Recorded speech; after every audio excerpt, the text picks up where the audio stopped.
Good morning students. तो चलिए आज हम लोग स्टार्ट करते हैं। जो हमने पेपर करना स्टार्ट किया था, सैम्पल पेपर जो करना, यानी कि जो ओरिजिनल पेपर था 2020 का 10th क्लास का, उसको हम लोग कंप्लीट कर रहे थे।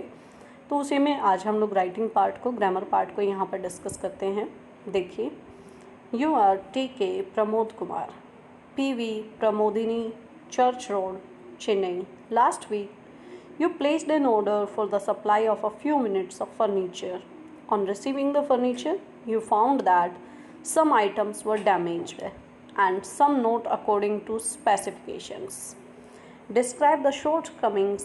Write a letter of complaint to the supplier, Shri Rama Furniture Mart, Mint Road, Chennai, asking for immediate replacement. दूसरा लेटर है। सबसे पहले हम लोग इसी लेटर को देख लेते हैं। एड्रेस इसमें गिवन है, 22 चर्च रोड इसमें दिया हुआ है। उसके बाद हमने एक लाइन स्किप की, फिर डेट हमने मेंशन की। डेट को आप February 26 भी लिख सकते हो और 26 February भी आप लिख सकते हो, both are correct. Then we skip one more line after we write down the receiver's address. Receiver address भी ऊपर जो था क्वेश्चन में गिवन था। जब भी क्वेश्चन में गिवन है तो कोई प्रॉब्लम नहीं है, वहाँ से हमें फटाफट से लिख देना है। After that, skipping one more line and we write down subject. Subject में हमने लिखा कि आखिर किस चीज़ के बारे में हम लेटर लिखने जा रहे हैं, वो विषय क्या है। तो हमने यहाँ पे लिखा complain about damaged and improper items. तो ये हमारा सब्जेक्ट था। हमेशा आपको सब्जेक्ट वही लिखना है जिसके बारे में लेटर लिखा जा रहा है। Next, dear sir.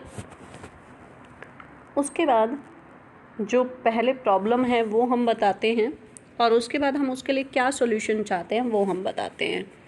जैसे यहाँ पे लिखा, I am writing this letter to notify you concerning the damaged furniture that I received on February 19, 2020। Complain letter था। मैंने आपको कंप्लेन करने के लिए बताया था। मशीन्स का लेटर जो लिखवाया था, कंप्लेन अबाउट मशीन्स। तो उसमें मैंने आपको बताया था कि कैसे किसी भी चीज़ के लिए कंप्लेन करते हैं तो कैसे हम उसको कर सकते हैं। अब एज इट इज़ हम इसको आगे देखते हैं कि कैसे हम लोग जो है किसी भी चीज़ के लिए कंप्लेन करेंगे। तो इसमें सबसे पहले, जैसे उसमें हमने लेटर फॉर कंप्लेन में टीवी के लिए बताया था, तो टीवी के लिए मैंने आपको बताया था कि सबसे पहले वही ये बताएंगे हमने टीवी कब ख़रीदा था, कैश मेमो नंबर क्या था। तो इसमें आपको दिख रहा है कि भाई आई received on February 19, 2020 against order number यहाँ पे लिखा हुआ है। नेक्स्ट, उसके बाद हम इसको आगे स्टार्ट करते हैं। I was assured that the furniture would be delivered in good condition. भाई आपने मुझे आश्वासन दिलाया था इस चीज़ का कि जो फर्नीचर है वो बिल्कुल सही स्थिति में आपके पास पहुँचेगा। As yours is an esteemed company, जैसे कि आपकी जो कंपनी है वो बहुत अच्छी है, नामी ग्रामी कंपनी है। But I got disappointed on receiving the items sent by you. लेकिन मुझे तो बड़ी निराशा हुई जब आपके यहाँ से मुझे जो चीज़ें थी वो मिली। कैसे?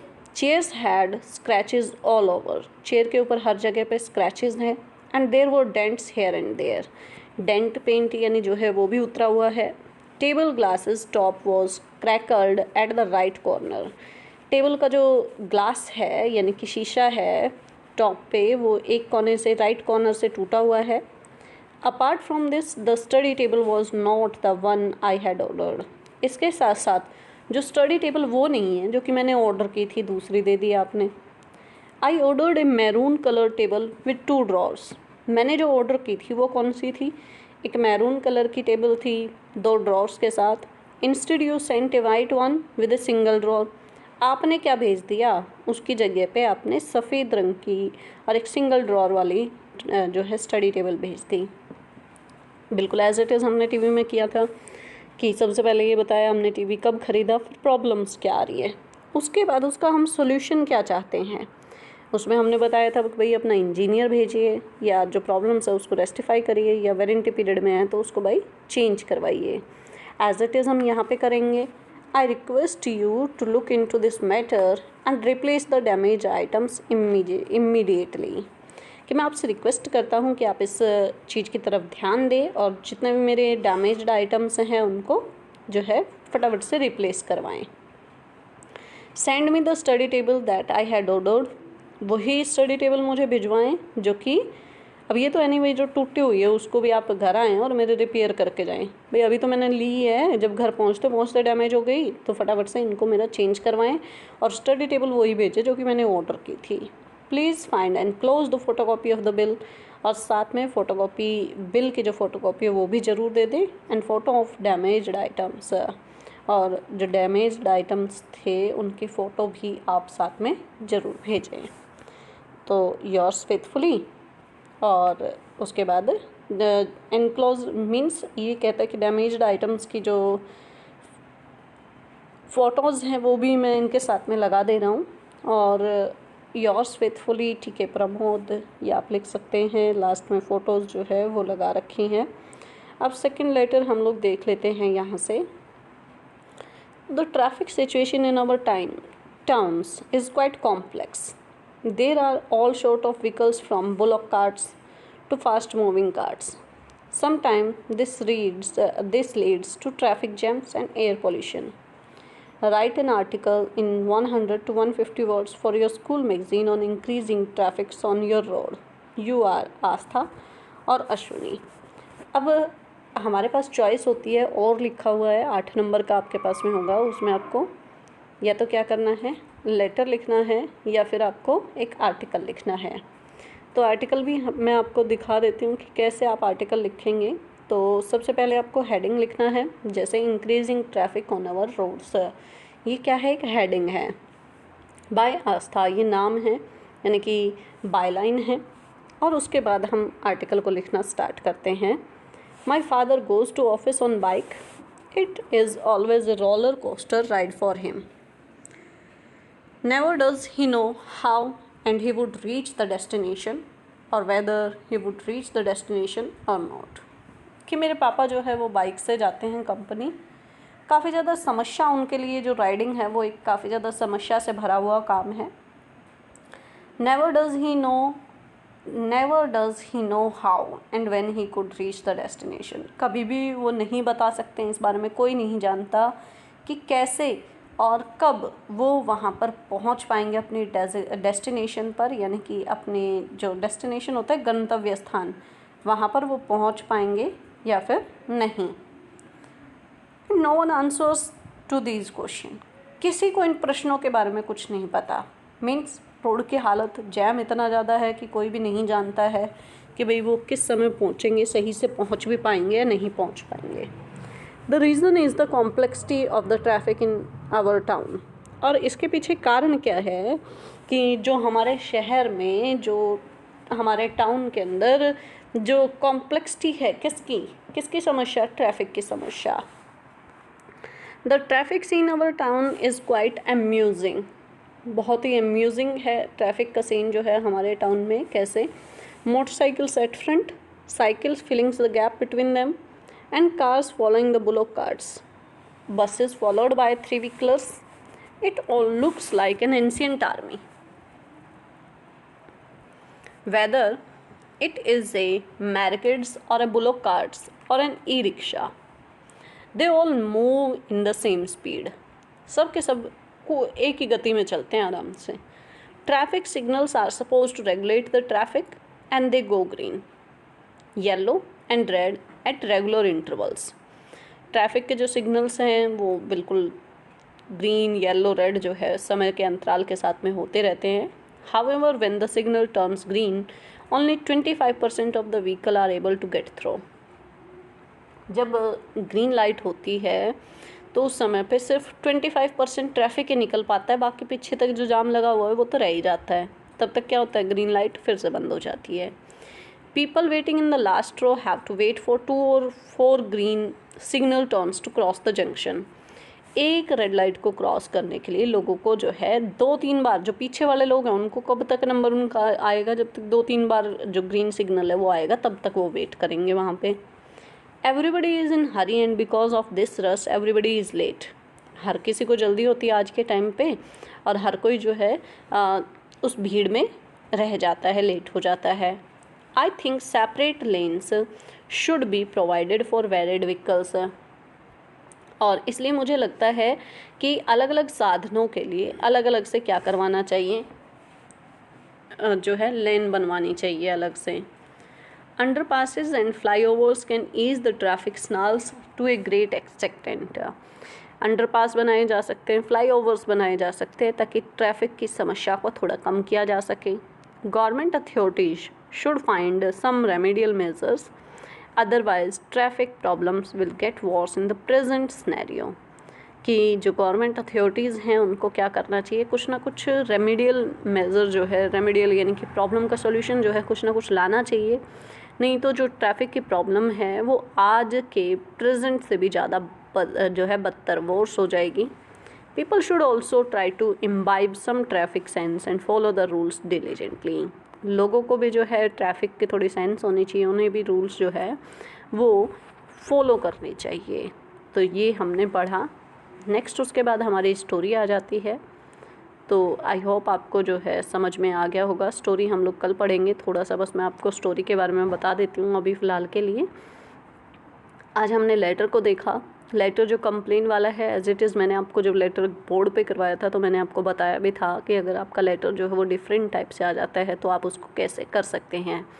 दूसरी चीज़ कि किसी भी टाइप का कंप्लेन का लेटर आ जाए, बिल्कुल आपको इसी तरह से लिखना है। उसमें मैंने जब आपको लेटर ऑफ कंप्लेन बताया था तो कंप्लेन के लेटर मैंने आपको डिटेल में ये भी बताया था कि देखिए वो मैंने मशीन्स के लिए करवाया था। अगर आपका आ जाता है पर्सन के लिए कंप्लेन करना तो भी आप एज इट इज़ लिख सकते हैं। सबसे पहले जो पर्सन है उसका नाम आप लिखेंगे, भाई किस डेजिग्नेशन पे है, क्या है। उसके बाद आप उसको लिखने क्या आपको लिखना था, उसके बाद आपको लिखना था उसके लिए कि आपको उससे प्रॉब्लम क्या है, तो वो प्रॉब्लम आप लिखेंगे। प्रॉब्लम लिखने के बाद आपको लिखना है कि आखिर आप उसके लिए सॉल्यूशन क्या चाहते हैं, वो सॉल्यूशन आप उसके लिए लिखेंगे। तो इस तरह से। और दूसरी चीज़ कि अगर एड्रेस आपका गिवन है तो कोई प्रॉब्लम नहीं है, इसमें रिसीवर एड्रेस भी गिवन था और जो था आपका सेंडर एड्रेस भी गिवन था, तो आपको कोई प्रॉब्लम नहीं आएगा। फटाफट बस वहाँ से आपको जो है एड्रेस निकालना है और लिखना है। जैसे मैंने आपको बताया था कि अगर कभी भी इस तरह से जैसे लिखा हुआ रहता है URT के प्रमोद, मैंने आपको उस टाइम पे भी बताया था कि आपको जो है कभी भी लेटर में अपना नाम नहीं लिखना है, और जब लेटर आप लिखते हैं उस टाइम पे UR जहाँ पे लिखा हुआ रहता है इट मीन्स कि वो जो एड्रेस है वो आपको सबसे पहले नंबर पे लिखना है। जैसे इसमें 22 चर्च रोड चेन्नई है, तो ये आप देख रहे हैं कि यहाँ पे आंसर में सबसे पहले यही लिखा हुआ है। यानी कि सेंडर कौन है, हम खुद होते हैं सेंडर। और सेंडर जब हम खुद हैं तो उस कंडीशन में क्या कि जो एड्रेस यहाँ पे UR करके गिवन होगा वो एड्रेस हमारा ही होगा, तो इसलिए पहला एड्रेस वही हो जाएगा। दूसरी बात, जिसको लेटर लिखना है वो कौन होगा, रिसीवर होगा। अब यहाँ पे दूसरा एड्रेस दिया हुआ है श्री राम फर्नीचर मार्टमेंट रोड और ये सारा, तो ये आप लिख सकते हैं। लेटर आई होप आपको समझ में आ गया होगा क्योंकि लेटर जो है वो 8 नंबर का आपका पक्का आना ही आना होता है, तो लेटर पे प्रॉपर फोकस आप करिए। उसके बाद आ जाती है हमारी स्टोरी सिर्फ मैं आपको थोड़ा सा एक बार बता देती हूँ, उसके बाद हम लोग जो है कल इसको कंप्लीट करेंगे। जैसे स्टोरी आपकी 2 टाइप से आ सकती है। पहला जो स्टोरी आपको दिख रही है कि इस तरीके से आपके पास आ सकती है कि आई वॉक। सबसे पहले कैसे स्टोरी आती है, कैसे आप उसको डेवलप करेंगे, तो स्टोरी तो ईजी है, काफ़ी ज़्यादा ईजी है, you can write easily it. हाँ, but how can you write, तो वो मैं आपको बता देती हूँ। इसमें आपको सबसे पहले तो ये पता चलेगा कि कैसे पूछा जाता है क्वेश्चन। स्पेशली उसी चीज़ के लिए मैंने जो सैम्पल पेपर है कि बीच में आपके लिए लिया है कि this morning when I walk up and looked in the mirror I did not recognise the face, looking back at me this is not me, I crowd aloud. यहाँ तक दे दिया। अब आपको क्या करना है कि स्टोरी को कंप्लीट करना है। ये तो हो गया क्या, आज सुबह मैं उठा, मैंने अपने आप को शीशे में देखा, मैं अपना चेहरा खुद नहीं पहचान पाया। मैंने जैसे ही अपने आप को दोबारा से वापस मुड़ के देखा तो मैंने देखा कि ये तो मैं हूँ ही नहीं। मैं तेज़ी से चिल्लाया। उसके आगे आप जो मर्जी चाहे आप स्टोरी बना सकते हैं। स्टोरी इंटरेस्टिंग होनी चाहिए, रीडर्स को जो है पढ़ने में मतलब अच्छा लगे, ऐसी स्टोरी होनी चाहिए। दूसरी चीज़ क्या कि जब भी आप स्टोरी लिखें उस टाइम स्टोरी में कुछ कैरेक्टर्स होने चाहिए। देखिए जितने भी हम चैप्टर्स पढ़ रहे हैं that are also the part of a story, इनमें भी तो कहानियाँ हैं। अगर इनमें कोई कहानी में मतलब हम ट्रियम्फ ऑफ सर्जरी को ही ले लेते हैं, यदि इनमें कोई कहानी दे ही ना, कहानी में कैरेक्टर ही ना दे, सिर्फ क्या कर दे, ही शी, वो गया वहाँ पे पहुँचा, मीन्स उसका कुछ ना कुछ पर्टिकुलर नाम तो होगा। ट्रियम्फ ऑफ सर्जरी में जैसे डॉग के लिए नाम दिया है, जो डॉक्टर है उनका नाम दिया है, जो उनकी मिस्टर जो डॉग की जो ऑनर है, जो मालिक थी, उनका नाम दिया है। लेकिन मीन्स क्या, बिना नाम के ऐसा नहीं है कि कोई भी स्टोरी जो है वो आप बना देंगे एंड दैट्स लुक गुड। वो बिल्कुल एकदम मतलब आपने चाहे कितनी अच्छी स्टोरी बनाई, लेकिन अगर उसके अंदर कैरेक्टर्स नहीं डालें तो बिल्कुल बेकार होगा। दूसरी चीज़, आपको कोई ना कोई प्लॉट सेटिंग जो है वो भी वहाँ पे करनी है। कैसे कि ये नहीं है कि आप बस सिंपली उसमें पढ़ाना स्टार्ट कर दें या स्टोरी जो है वो लिखना स्टार्ट कर दें। पहले उसके लिए बेस बनाया जाता है, उसके आसपास की जो चीज़ें हैं उनको सेट किया जाता है। घर ऐसा दिखता है, बिल्कुल पहाड़ के पास में है, बहुत अच्छा चारों तरफ में सीन है, इस तरह से सबसे पहले उसकी सेटिंग जो है वो तैयार की जाती है। नेक्स्ट उसके बाद दूसरी स्टोरी जो आप यहाँ पे देख रहे हैं, दूसरी स्टोरी में क्या है कि किस तरह से आपको स्टोरी दी जा सकती है। एक तो मैंने अभी बताया कि 2-3 लाइनें दे दी, वहाँ पे उसको छोड़ दिया, फिर इसके आगे आपको कंप्लीट करनी है। दूसरी स्टोरी आपको इस तरह से मिल सकती है कि आपको क्या कर दिया गया कि छोटे छोटे पार्ट्स में आपको स्टोरी को बांट दिया गया, पूरा आपको इनसे सिर्फ हिंट लेना है। ज़रूरी नहीं है आप इन्हीं वर्ड्स का यूज़ करें। कई बच्चे तो क्या कर देते हैं, इतने महान भी होते हैं कि यहाँ पे फिलअप्स भर देते हैं, तो वो गलत है बिल्कुल। आपको ये क्या है कि हिंट्स हैं, क्लूज़ हैं ये आपके लिए। इन क्लूज़ को रीड करना है और उसके बाद क्वेश्चन पेपर को बंद करके अपने आप से लिखना है। जैसे यहाँ पे दिया हुआ है, ओल्ड फार्मर है, all his sons lazy, farmer dying, called all his sons, told them of a treasure hidden in the fields. To find it, they must dig it, then died. Sons dug every bit of the land, no treasure, shoved the corn, a very fine crop. Sons learn a lesson. तो इसमें क्या है, ये तो story सभी को आती है। ओल्ड फार्मर वाले तो 4 बेटे होते हैं, ये वो सब, तो ये सबको आती है। अब यहाँ पे मैं आपको बताना क्या चाह रही हूँ, यहाँ पे मैं आपको बताना ये चीज़ चाह रही हूँ कि देखिए भाई, आपको स्टोरी जो है वो इस फॉर्म में मिल सकती है, तो आपको इसमें कुछ नहीं करना है। आपने हिंट्स पढ़ लिए, उसके बाद अपने तरीके से स्टोरी को बनाना शुरू कर दीजिए। तो ये स्टोरी का था, कैसे स्टोरी बनाई वो हम कल वाले जो है आगे वाले उसमें पढ़ेंगे। तो